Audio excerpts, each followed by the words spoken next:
Matthew, tell us what we're looking at here. So we're looking down from the visitor centre onto the area of the car park where Richard III was found in 2012. From our point of view, Richard III's grave is at the top of the screen. This is a time-lapse film, and it's 11 minutes long. How much real time does that cover? So the 11 minutes represents a 4-week period in July 2013 when we carried out the second excavation. And I think the first thing to emphasise is this is the bit of the excavation you don't often get a chance to see. The movement of the earth at the beginning. Medieval archaeology in Leicester is over a metre below ground, and that's a lot of soil to have to shift away from site to start off with. So right now it looks like a construction site. Which is true. In fact, it is, because this is before the visitor centre was built. This is the start of that process of turning the site into the visitor centre, and the very first phase of any construction in Leicester would be an archaeological excavation. So it is essentially a building site. And you're going in here with an orange digger, we can see. Is that a dangerous thing when you've got this archaeology to uncover?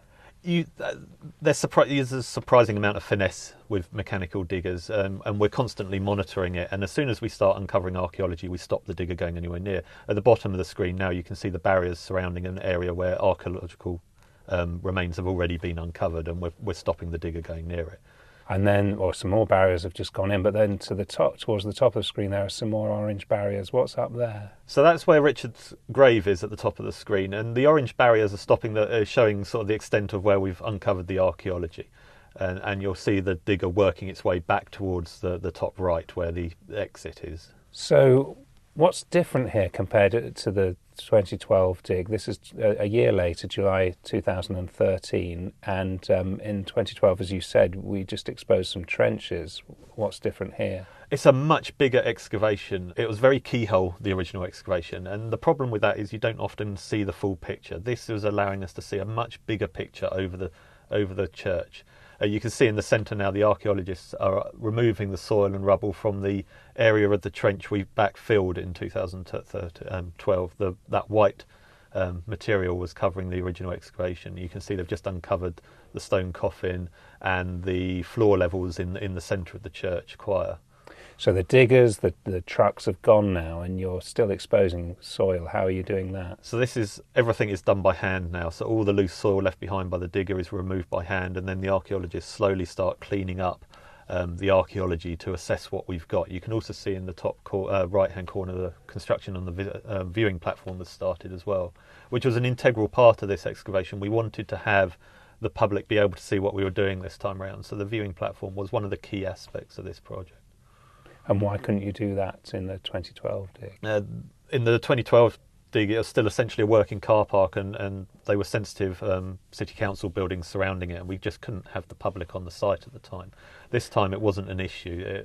We were away from those services, and so we could have the public come into the site on a viewing platform. Now, developing at the bottom there has just been dug is a quite a large hole. What's there? So we're not actually planning on destroying any of the medieval archaeology. We're just removing the demolition layers from the church down to the final floor levels of the church. But we can have a chance to glimpse at what's underneath those final floor levels by digging out the more recent intrusions into the archaeology. And at the bottom there, they've dug a slot across one of the wall lines of the church to have a look at how deep the foundation trench is, how wide it is, if there's any stone surviving deeper down. It's so deep we cover it up when we're not working on it so no one falls in it. Aha, so that's what that fence panel's doing. Yeah. At the top of the screen now, the area around Richard's grave is being investigated. This was the area where we found a fragment of in situ floor tiling. It's the only fragment to survive from the choir of the church. You can still see it today in the visitor centre next to Richard's grave. Elsewhere, archaeologists are, as I said, removing all that building rubble, uncovering the medieval archaeology, and we then have to decide where we want to investigate further to solve the questions that are developing. Where the walls are, do they have buttresses, what the wall building would have looked like, how many graves. These are all sort of questions we needed to answer.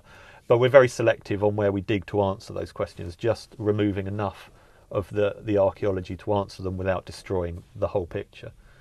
And it's worth saying that you're doing this because the visitor centre is being built here, so this is a chance to see what the archaeology is like before that happens. It is, and it's the last chance for the foreseeable future because a part of the visitor centre is being built over the top of it.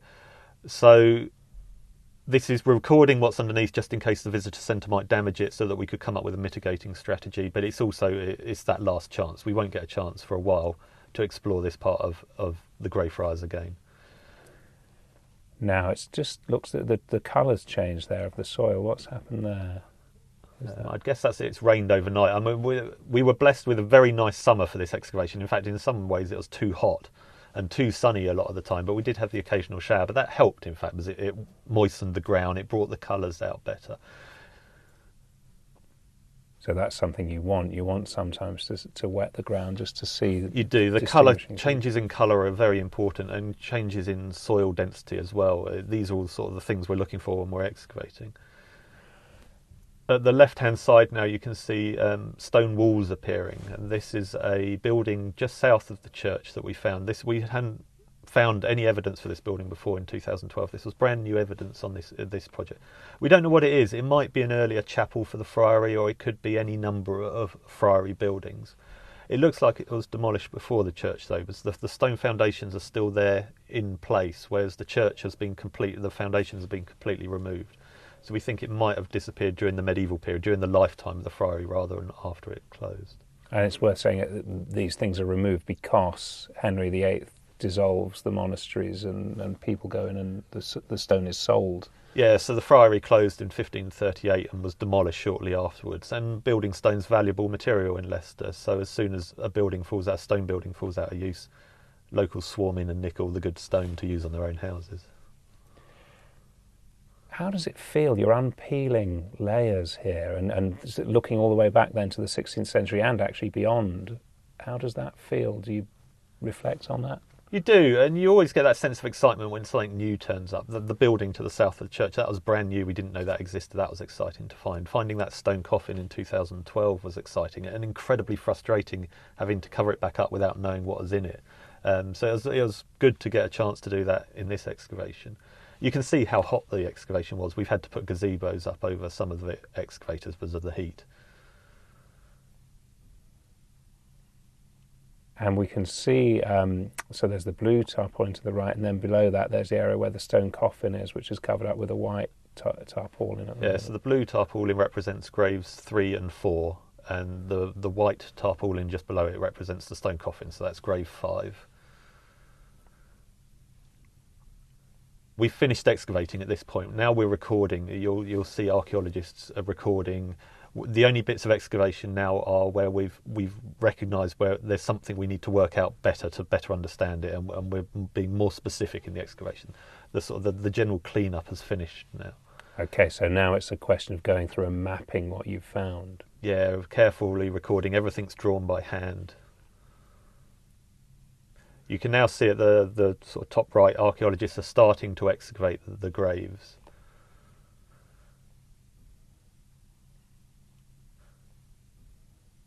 And we can see the stone coffin quite clearly now at the moment. Yeah, we kept it covered for most of the excavation until we were ready to actually open it and lift it. Again, you can see it's rained overnight, and this is the day where we actually opened the stone coffin. So we applied a very low-tech approach to this. We simply slid lifting straps under the lid and lifted it by hand. It was too complicated to get lifting machinery into the middle of the site anyway. It took 9 of us to lift the stone lid up, and inside we found a lead coffin. So the lid of the stone coffin's under the blue tarpaulin at the top of the screen, and archaeologists are now recording the rest of the grave and the rest of the stone coffin that's left in the ground. And that will slowly get removed piece by piece. It had already broken in the ground, so that we were able to remove it carefully, piece by piece. Every bit of stone carefully recorded how it related to the next stone. So the lid came off in one piece, but the stone coffin itself was already in pieces. Yeah, about 15 pieces or so. The weight of the lid had cracked the rest of the coffin in the ground over the last 500 years.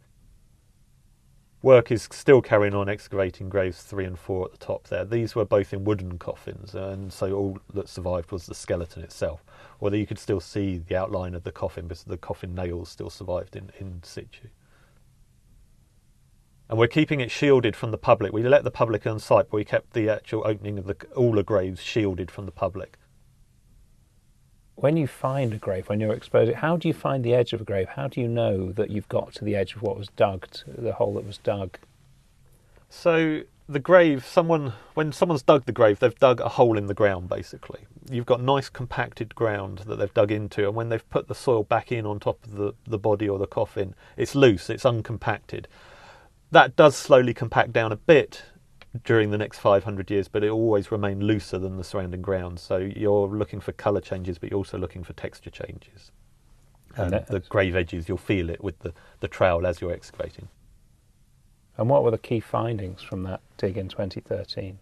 This time we got a much better understanding of the relationship of Richard's grave with the rest of the church. We had ideas of how it related last time. This time we know precisely how it fits into the church choir. We've got better information on the church's development, on its orientation, its size. We found evidence of new buildings in the friary. It's been a hugely successful excavation. We've sort of doubled our knowledge on the friary from the original excavation. Well, thanks very much for taking us through that. That was my pleasure.